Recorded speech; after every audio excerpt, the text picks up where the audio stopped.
Today books പ്രസിദ്ധീകരിക്കുന്ന സാഹിത്യ നവോത്ഥാനവും എന്ന ഈ പുസ്തകം രാജേഷ് കേരിമേലി, രാജേഷ് ചിറപ്പാട് എന്നിവരാണ് രചിച്ചിട്ടുള്ളത്.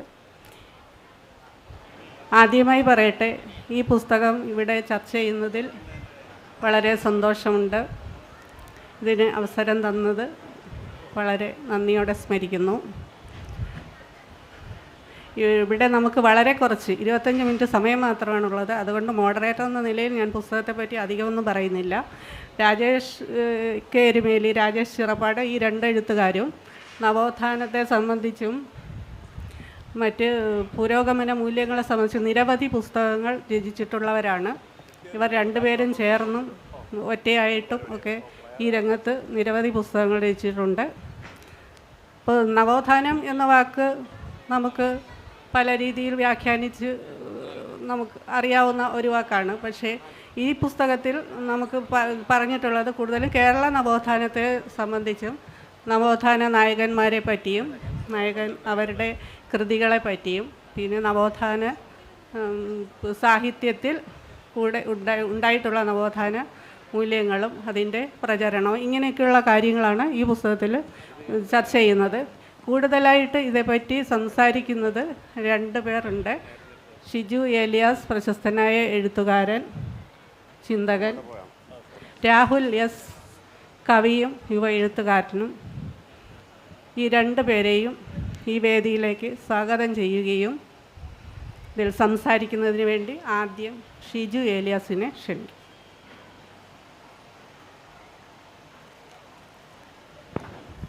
എല്ലാവർക്കും നമസ്കാരം.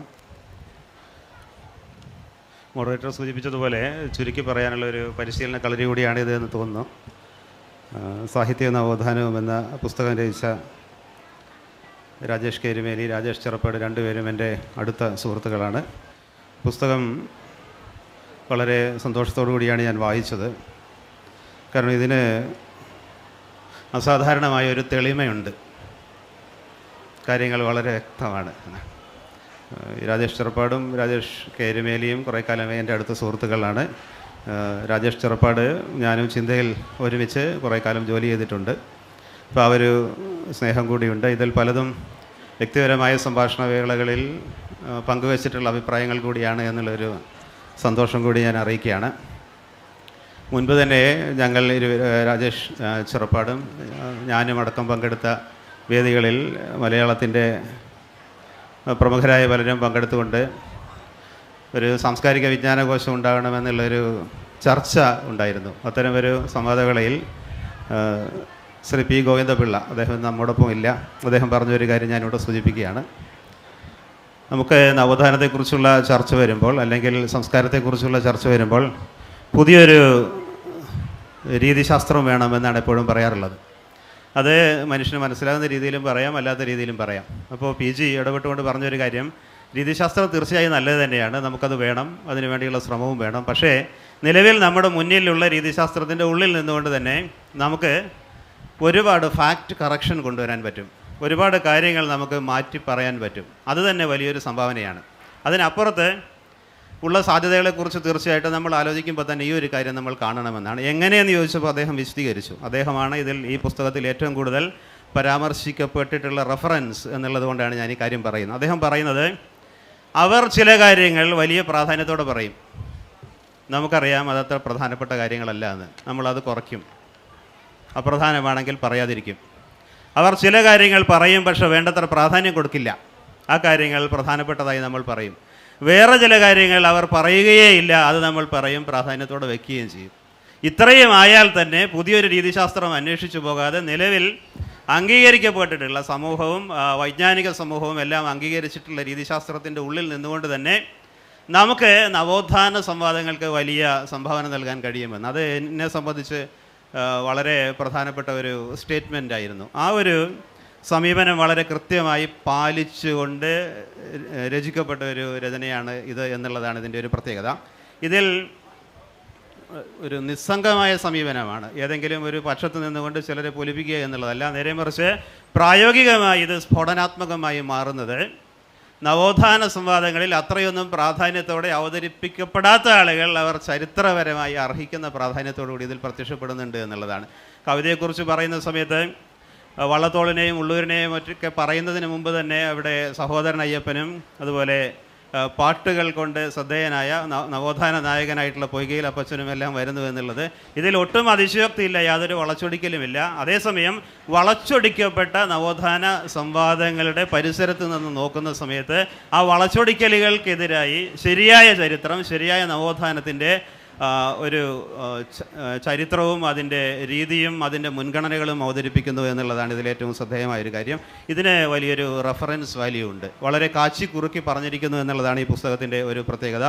ഇത് നവോത്ഥാനവും സാഹിത്യം ഏത് രീതിയിൽ ഒരു നവോത്ഥാന ചരിത്രത്തിൻ്റെ പശ്ചാത്തലത്തിൽ പറയാം എന്നുള്ളത് സംബന്ധിച്ച് ഏത് കൊച്ചുകുട്ടിക്കും റെഫർ ചെയ്യാവുന്ന രീതിയിൽ ആർക്കും മനസ്സിലാകുമെന്ന് പറയുന്നതിൻ്റെ അർത്ഥം ഗഹനമായ കാര്യങ്ങൾ പറയാതിരിക്കുന്നു എന്നുള്ളതല്ല.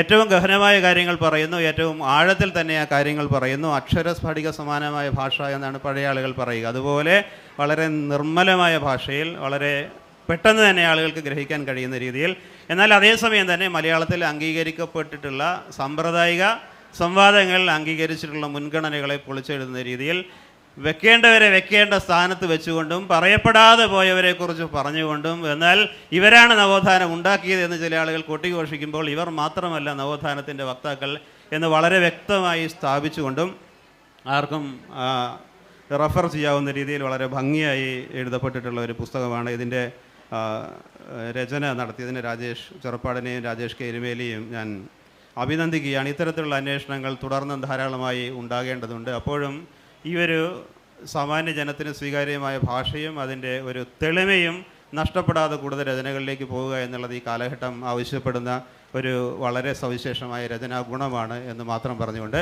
മറ്റുള്ളവർ കൂടി സംസാരിക്കാനുള്ളത് കൊണ്ട് ഞാൻ ആദ്യം സൂചിപ്പിച്ച കാര്യം ഒന്നുകൂടി പറയുന്നു. ചുരുക്കി പറയാനുള്ള നല്ലൊരു പരിശീലന കളരി കൂടിയായി ഇതിനെ കണ്ടുകൊണ്ട് ഞാൻ മറ്റുള്ളവർക്ക് വേണ്ടി വേദി എഴിഞ്ഞുകൊണ്ട് നിർത്തുന്നു. നന്ദി, നമസ്കാരം. അടുത്തതായി സംസാരിക്കുന്നതിന് രാഹുലിനെ ക്ഷണിക്കും.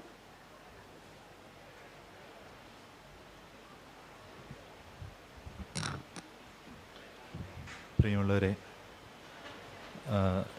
ഷിജുമാഷ് സംസാരിച്ചതിൻ്റെ തുടർച്ച എന്നുള്ള രീതിയിൽ ചില കാര്യങ്ങൾ മാത്രം പറയാനാണ് ഉദ്ദേശിക്കുന്നത്. നവോത്ഥാനം ഏകശിലാത്മകമായ ഒരു പ്രവർത്തനമായിരുന്നില്ല എന്ന് നമുക്കറിയാം. അതിന് പല ശാഖകളും പല വഴികളിലൂടെയും സംഭവിച്ച ഒരു പ്രവർത്തനമായിരുന്നു നവോത്ഥാനം. അതിൽ സാഹിത്യത്തിന് വലിയ പങ്കുണ്ട്. നമ്മൾ നേരത്തെ സൂചിപ്പിച്ച പല നവോത്ഥാന നായകരെന്ന് നമ്മൾ വിശേഷിപ്പിക്കുന്ന ആളുകളും അവർക്ക് സാഹിത്യവുമായി വലിയ അഭേദ്യമായ ബന്ധമുണ്ട് എന്നുള്ളതാണ് അതിൻ്റെ യാഥാർത്ഥ്യം. അല്ലെങ്കിൽ നമ്മുടെ നവോത്ഥാനത്തിൻ്റെ സാംസ്കാരികമായൊരു പരിസരത്തെ നമ്മളിലേക്ക് ഉറപ്പിച്ചു നിർത്തുന്നതിൽ സാഹിത്യം വലിയ പങ്ക് വഹിച്ചിട്ടുണ്ട് എന്നുള്ളത് ഈ പുസ്തകം നമ്മളെ ഓർമ്മിപ്പിക്കുന്നുണ്ട്. ഈ പുസ്തകത്തിൻ്റെ പുറകിൽ എഴുതിയിരിക്കുന്നത് പോലെ ഇതൊരു റെഫറൻസ് ഗ്രന്ഥം, ഒരു പഠന ഗ്രന്ഥം എന്ന രീതിയിൽ അധ്യാപകർക്കും വിദ്യാർത്ഥികൾക്കും ഉപയോഗിക്കാൻ കഴിയുന്ന ഒരു പുസ്തകമാണ് എന്നുള്ളതാണ് ഇതിൻ്റെ പ്രത്യേകത. ഇതിനു മുൻപും സാഹിത്യത്തെയും നവോത്ഥാനത്തെയും കുറിച്ചുള്ള പുസ്തകങ്ങൾ എഴുതപ്പെട്ടിട്ടുണ്ട്. പക്ഷെ അതിൽ നിന്ന് ഇത് വ്യത്യസ്തമാകുന്നത് ഇതിൻ്റെ ഭാഷ കൊണ്ട്, ഇതിനെ ഉപയോഗിച്ചിരിക്കുന്ന ടൂളുകൾ കൊണ്ട്, ലളിതമായിരിക്കുമ്പോഴും കരുത്തുള്ളതായി മാറുന്ന ഒരു സ്വഭാവത്തിൽ നിന്നുകൊണ്ടൊക്കെയാണ് ഈ പുസ്തകം രൂപപ്പെട്ടിരിക്കുന്നത് എന്നുള്ളതാണ് ഈ പുസ്തകത്തിൻ്റെ ഏറ്റവും വലിയ പ്രത്യേകതയായി ഞാൻ കാണുന്നത്. ഈ നവോത്ഥാനത്തിൻ്റെ ഏറ്റവും വലിയൊരു പ്രത്യേകത തന്നെ കേന്ദ്രീകരിക്കപ്പെട്ടിരുന്ന ഒരു അറിവിനെ, അല്ലെങ്കിൽ എവിടെയെങ്കിലും മാത്രം കെട്ടി നിൽക്കപ്പെട്ടിരുന്ന ഒരു അറിവിനെ അത് പൊതുസമൂഹത്തിൻ്റെ അറിവാക്കി മാറ്റുക, ജ്ഞാനമാക്കി മാറ്റുക എന്നുള്ള ഏറ്റവും പ്രധാനപ്പെട്ട ഒരു പ്രവർത്തനമാണ് നവോത്ഥാനം ഏറ്റെടുത്തിരിക്കുന്നത്. നമുക്ക് നവോത്ഥാനം എന്ന് കേൾക്കുമ്പോൾ പൊതുവെ നമ്മൾ ചിന്തിക്കുന്നത് ഒരു പ്രസ്ഥാനം എന്നുള്ള രൂപത്തിൽ മാത്രമാണ്. ഇതിൻ്റെ ആമുഖത്തിൽ തന്നെ അത് പറയുന്നുണ്ട്. ഒരു പ്രസ്ഥാനം എന്നുള്ളതിന് അപ്പുറത്തേക്ക് നമ്മുടെ സവിശേഷമായ എല്ലാ രൂപകൽപ്പനകളെയും അഡ്രസ്സ് ചെയ്യുന്ന, നമ്മുടെ ജീവിതത്തിൻ്റെ ഓരോ നിമിഷത്തെയും അഡ്രസ്സ് ചെയ്യുന്ന, നമ്മുടെ സാഹിത്യത്തിൻ്റെ ഓരോ ഭാഗത്തെയും അഡ്രസ്സ് ചെയ്യുന്ന ഒരു പ്രവർത്തനമായി നവോത്ഥാനം നിലനിൽക്കുന്നുണ്ട് എന്നുള്ളതാണ്. അങ്ങനെ ഓരോ സൂക്ഷ്മതയിലും നിൽക്കുന്ന ഒന്നായി നവോത്ഥാനത്തെ കാണാൻ കഴിയുമെന്നുള്ളതാണ് ഈ പുസ്തകം നമ്മളെ ഓർമ്മിപ്പിക്കുന്നത്. അതുകൊണ്ട് തന്നെ നമ്മൾ ശ്രീനാരായണ ഗുരു എന്ന് കേൾക്കുമ്പോൾ നവോത്ഥാനത്തിൻ്റെ വലിയൊരു പ്രയോക്താവായി നമ്മൾ കാണുന്നുണ്ട്. അപ്പോൾ തന്നെ അദ്ദേഹം ഒരു സാഹിത്യകാരനാണ് എന്നുള്ളത് നമുക്ക് തിരിച്ചറിയാം. തിരിച്ചറിയാൻ കഴിയും. നേരത്തെ ഇവിടെ സൂചിപ്പിച്ചതുപോലെ പൊയ്കേലപ്പച്ചൻ്റെ പാട്ടുകളെക്കുറിച്ച് നമ്മൾ അതൊരു സാഹിത്യ രൂപമാണെന്ന് കൂടി നമ്മൾ തിരിച്ചറിയേണ്ടതുണ്ട്. അങ്ങനെ നമ്മുടെ എഴുത്തുകൾ സാഹിത്യം നവോത്ഥാനത്തിൻ്റെ ഏതു രീതിയിൽ അടയാളപ്പെടുത്തുന്നുണ്ട്. അതുകൊണ്ട് തന്നെ വിദ്യാഭ്യാസത്തിലേക്ക് വലിയ രീതിയിൽ ഒരു വർഗീയവൽക്കരണം നടന്നുകൊണ്ടിരിക്കുന്ന ഒരു കാലത്ത് നമുക്കറിയാം, ദീനാനാഥ് ബെത്ര എന്ന RSSൻ്റെ സൈദ്ധാന്തികൻ അദ്ദേഹം പറയുന്ന 2 കാര്യങ്ങൾ ഗുജറാത്തിലെ ടെക്സ്റ്റ് ബുക്കിൽ പഠിക്കാനുണ്ട്. ആ 2 കാര്യങ്ങളിൽ പ്രധാനമായി പറയുന്ന 2 കാര്യങ്ങൾ ഇതാണ്. ഒന്ന്, നിങ്ങൾ നല്ല കുട്ടികളാകണമെങ്കിൽ RSSൻ്റെ ശാഖയിൽ പോകണമെന്നുള്ളതാണ്. നമ്മളിവിടെ നാട്ടിൽ തിരിച്ചാണ് പറയാറുള്ളത്, നിങ്ങൾ നല്ല കുട്ടികളാണെങ്കിൽ ആ വഴിയേ പോകരുതെന്ന് പറയുന്ന ആളുകളാണ് നമ്മൾ. രണ്ടാമത് പറയുന്ന ഒരു കാര്യം, നിങ്ങൾ ഗായത്രി മന്ത്രം ജപിച്ചുകൊണ്ട് വേണം കുട്ടികളെ ബർത്ത്ഡേ ആഘോഷിക്കാനെന്നുള്ളതാണ്. രാത്രി 12 മണിക്ക് സുഹൃത്തുക്കളെ വിളിച്ച് ഹാപ്പി ബർത്ത്ഡേ പറയുന്ന നമ്മളോട് ഓം ഭൂർഭുവസ്വഹ തത്സവിദൂർവരേണ്യം ഭർഗോ ദേവസ്യ ധീമഹി ധിയോ യോനം പ്രചോദയാത് എന്നൊക്കെ രാത്രി 12 മണിക്ക് നമ്മുടെ സുഹൃത്തിനെ ഫോണിൽ വിളിച്ച് ഹാപ്പി ബർത്ത്ഡേ പറയുകയാണെന്നുണ്ടെങ്കിൽ അവിടെ നിന്ന് തെറി കേൾക്കുമെന്നുള്ളതാണ് നമ്മുടെ നവോത്ഥാനം നമുക്ക് നൽകിയ കരുത്തും ഉറപ്പുമെന്ന് നമുക്ക് തിരിച്ചറിയാനായി സാധിക്കും. അതൊരു സാഹിത്യം നമുക്ക് പകർന്നു തന്നെയാണ്. നമ്മുടെ അബോധത്തിൽ നടക്കുന്ന ചില പ്രവർത്തനങ്ങൾ ഈ സാഹിത്യം നമ്മളെ കൂടുതൽ കരുത്തുള്ളതാക്കി എന്നുള്ളതാണ്. അതുകൊണ്ട് നമ്മുടെ അബോധത്തിലേക്ക് നവോത്ഥാന പ്രക്രിയയെ കടത്തിവിടുന്നതിൽ സാഹിത്യം വലിയ പങ്ക് വഹിച്ചിട്ടുണ്ട്. നമ്മൾ ബഷീറിൻ്റെ പ്രേമലേഖനത്തെക്കുറിച്ച് KN മാഷ് നടത്തുന്നൊരു പ്രഭാഷണം ഏറ്റവും പുതിയ തലമുറ വരെ ഇൻസ്റ്റഗ്രാമിൽ സ്റ്റാറ്റസായി സൂക്ഷിക്കാറുണ്ട്. നമ്മൾ ഏതെങ്കിലും ഒരു ചായക്കടയിൽ പോകുമ്പോൾ തൊട്ടടുത്ത് നിൽക്കുന്ന ഒരാളിന് ചായയാണോ കാപ്പിയാണോ വേണ്ടതെന്ന് ചോദിക്കാൻ കഴിയുന്ന തരത്തിലേക്ക് നമ്മുടെ മനസ്സ് പ്രവർത്തിക്കുന്ന ഒരു രീതിയിലേക്ക് നമ്മളെ നിലനിർത്തുന്നുണ്ട് എന്നുള്ളതാണ്. ഇതെല്ലാം നവോത്ഥാനത്തിൻ്റെ ഭാഗം തന്നെയാണ്. അതുകൊണ്ട് ഏതെങ്കിലും ഒരിടത്ത് നിന്നുപോയ അണഞ്ഞുപോയ ഒരു പ്രസ്ഥാനമായി നവോത്ഥാനത്തെ കാണുന്നതിന് പകരം അതിന് തുടർച്ചകളുള്ള, അതിൻ്റെ സാഹിത്യത്തിന് തുടർച്ചകളുള്ള, അതിൻ്റെ രൂപത്തിന് തുടർച്ചകളുള്ള ഒന്നായി നമ്മൾ നവോത്ഥാനത്തെ കാണുക എന്നുള്ളതാണ്. ജാതി ഇന്ത്യ അഡ്രസ്സ് ചെയ്യുന്നതിനകത്ത് നവോത്ഥാനം ഇന്ന് ഏത് രീതിയിൽ സൂക്ഷ്മതയോടുകൂടി പ്രവർത്തിക്കുന്നു എന്നുള്ളതിനെ ചരിത്രപരമായ റെഫറൻസായി ഈ പുസ്തകം മാറുന്നുണ്ട് എന്നുള്ളതാണ്. അതുകൊണ്ട് തന്നെ ഈ പുസ്തകം വായിക്കപ്പെടേണ്ടത് കേവലം അക്കാദമിക സമൂഹം മാത്രമല്ല, ഇത് ഏറ്റവും സാധാരണ മനുഷ്യരുടെ ഒരു പുസ്തകമായി ഇതിന് നിലനിൽക്കേണ്ടതുണ്ട്. നമ്മുടെ സാഹിത്യം, നമ്മുടെ ജീവിതം, നമ്മുടെ സിനിമ, നമ്മുടെ നിരന്തരമായ എല്ലാ ഇടപെടലുകളും നവോത്ഥാനത്തെ എങ്ങനെ കൂടുതൽ പ്രോജ്വലിപ്പിക്കുന്നു എന്നുള്ളത്, നമ്മുടെ ജീവിതത്തെ എങ്ങനെ കൂടുതൽ പ്രോജ്വലിപ്പിക്കുന്നു എന്നുള്ളത് ഈ പുസ്തകത്തിലൂടെ നമുക്ക് തിരിച്ചറിയാനേ സാധിക്കും. വളരെ ലളിതമായി കാറ്റഗറി തിരിച്ചുകൊണ്ട് ഒരു വലിയ ദീർഘലേഖനങ്ങളുടെ രൂപത്തിലല്ലാതെ ഈ 2 മനുഷ്യരെ പോലെ, രാജേഷ് കെ എരുമേലിയും രാജേഷ് ചിറപ്പാടിനെയും പോലെ വളരെ സിമ്പിളായിരിക്കുന്ന 2 ആളുകൾ, അവരുടെ അതേ സ്വഭാവം തന്നെയാണ് അത് അവരുടെ എഴുത്തിലും അവർ സ്വീകരിക്കാറുള്ളത്. വളരെ ലളിതമായി നിങ്ങൾക്ക് കാര്യങ്ങൾ മനസ്സിലാക്കി തരുന്ന, എന്നാൽ ഏറ്റവും കരുത്തോടുകൂടി കാര്യങ്ങളെ ആഴത്തിൽ ചെന്ന് തൊട്ടുവരുന്ന ഒരു പുസ്തകമായി നവോത്ഥാനം എന്താണ്, സാഹിത്യം എന്താണ്, അതെങ്ങനെയാണ് ഈ രണ്ട് വ്യത്യസ്തമായി നിൽക്കുന്ന ഒന്നു ചേരുന്നത് എന്നുള്ളതിനെക്കുറിച്ചൊക്കെ അഡ്രസ്സ് ചെയ്യുന്ന ഈ ഒരു പുസ്തകം ധാരാളം വായിക്കപ്പെടട്ടെ എന്ന് ആഗ്രഹിച്ചുകൊണ്ട് നമ്മുടെ പൊതുവിലുള്ള പൊതുവ്യവഹാരങ്ങളിൽ ഈ പുസ്തകത്തിന് വലിയ സ്ഥാനമുണ്ടാകട്ടെ എന്ന് ആഗ്രഹിച്ചുകൊണ്ട് അവസാനിപ്പിക്കുകയാണ്. നന്ദി, നമസ്കാരം.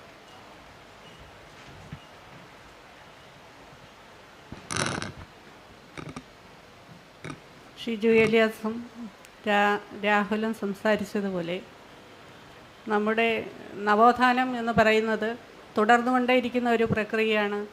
വളരെ ശരിയാണത്.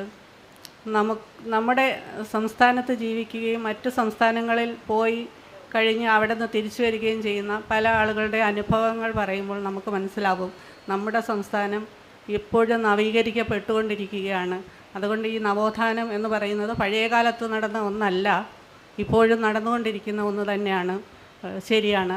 വളരെ ഇനി അടുത്തതായിട്ട് നമുക്ക് ചുരുങ്ങിയ സമയത്തിനുള്ളിൽ എഴുത്തുകാരായ 2 പേരെയും സംസാരിക്കാനായി വിളിക്കുന്നു. രാജേഷ് കെ എരുമേലി 2 വാക്ക്.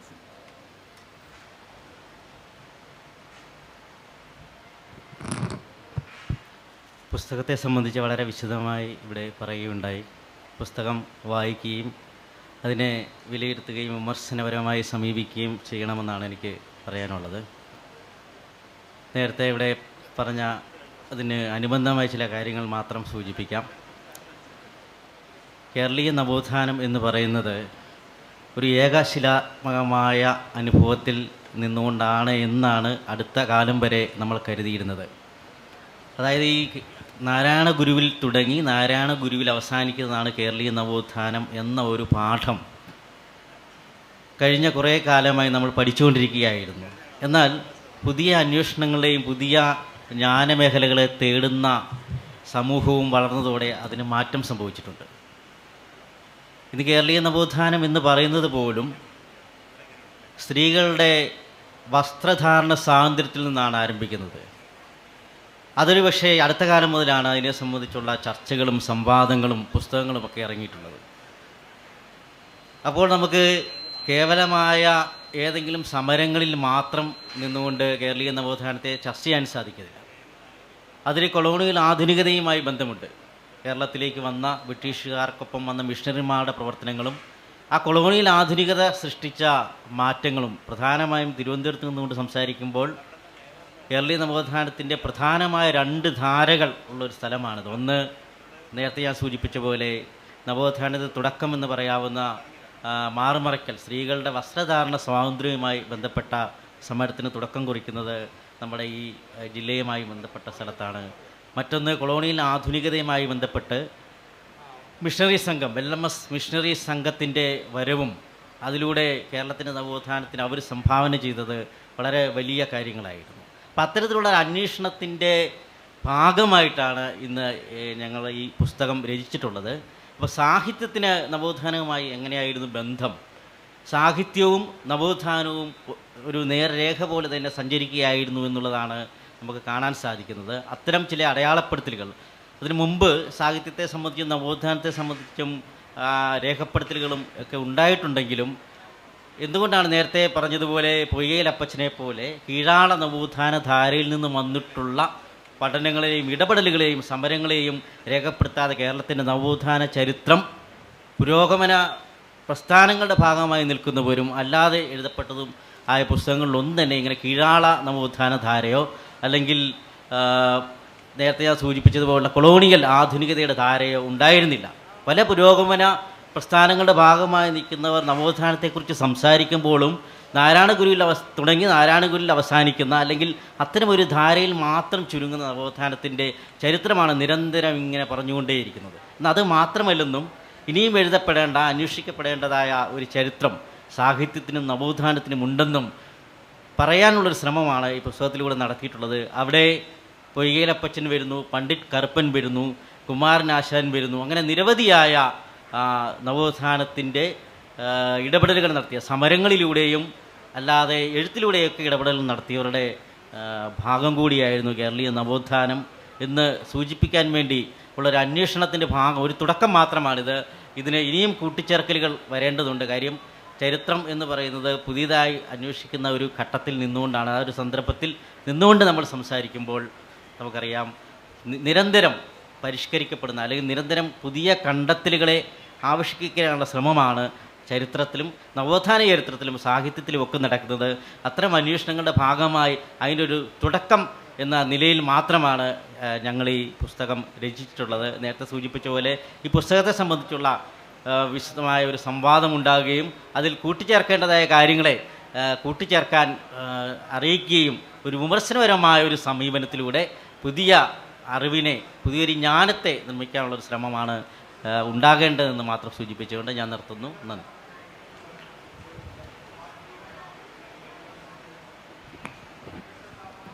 കുറച്ച് സമയം കൂടിയാണ് നമുക്ക് അവശേഷിക്കുന്നത്. അടുത്തതായി എഴുത്തുകാരൻ രാജേഷ് ചിറപ്പാടിനെ സംസാരിക്കാൻ ക്ഷണിക്കും.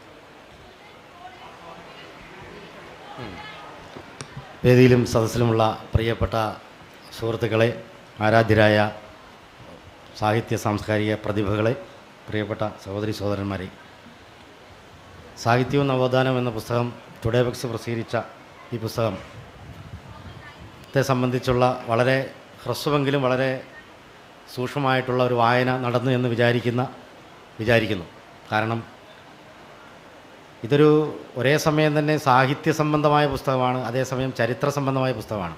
സാഹിത്യവും ചരിത്രവും എവിടെയോ സന്ധിക്കുന്നതിൻ്റെ സൂചനകൾ അടങ്ങുന്ന ഒരു പുസ്തകമാണിത്. കാരണം നമ്മുടെ കേരളീയ ജീവിതത്തെ സംബന്ധിച്ചിടത്തോളം കേരളത്തിലെ നവോത്ഥാന പ്രസ്ഥാനങ്ങൾക്കും വ്യക്തികൾക്കും വളരെ കൃത്യമായ നമ്മുടെ ജീവിതത്തെ, കേരളത്തിൻ്റെ സമകാലിക ജീവിതത്തെ നിർണ്ണയിക്കുന്നതിൽ വലിയ സ്വാധീനം ചെലുത്തിയിട്ടുണ്ട്.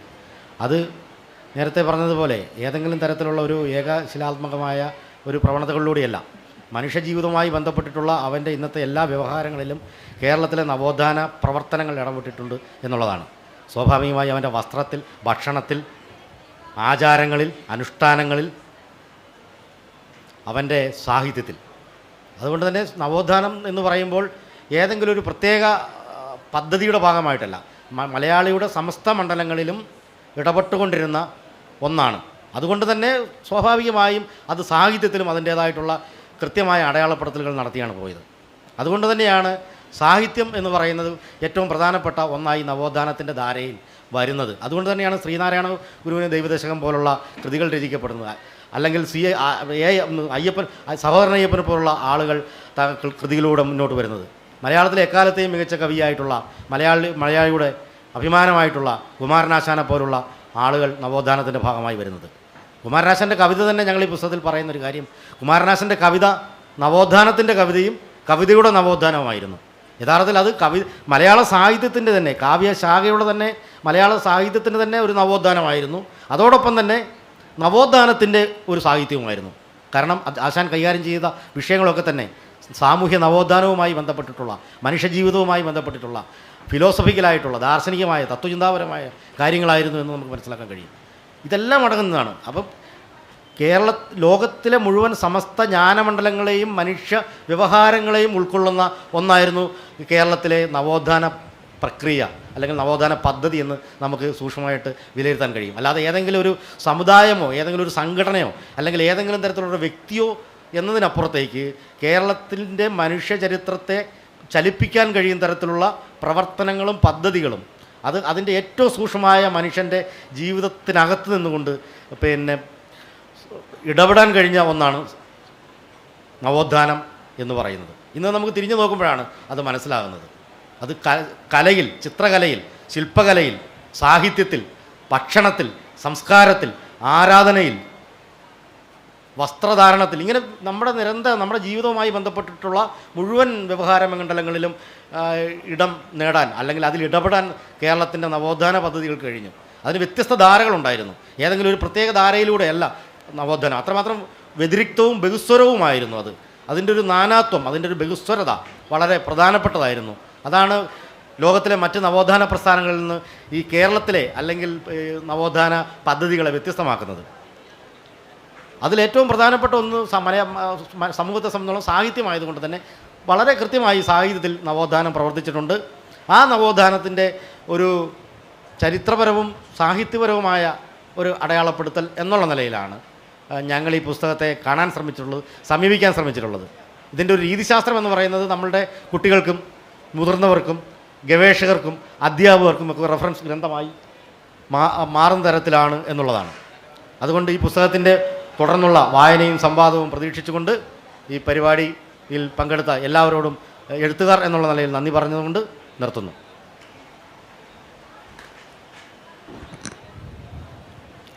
നവോത്ഥാനം തുടർന്നുകൊണ്ടേയിരിക്കുന്ന ഒരു നാടെന്ന നിലയിൽ, മലയാളി എന്ന നിലയിൽ നമുക്ക് അഭിമാനിക്കാം. ഇവിടെ പുസ്തകത്തെപ്പറ്റി ചർച്ച ചെയ്തതും എഴുത്തുകാർ പറഞ്ഞതും എല്ലാം കേട്ടിട്ടുണ്ടല്ലോ. ചുരുക്കി പറഞ്ഞാൽ എല്ലാവരും, വിദ്യാർത്ഥികളും സാധാരണക്കാരും എല്ലാവരും വായിച്ചിരിക്കേണ്ട ഒരു പുസ്തകമാണ്. എല്ലാവരും ഈ പുസ്തകം വാങ്ങി വായിക്കണമെന്ന് കൂടി അഭ്യർത്ഥിക്കുന്നു.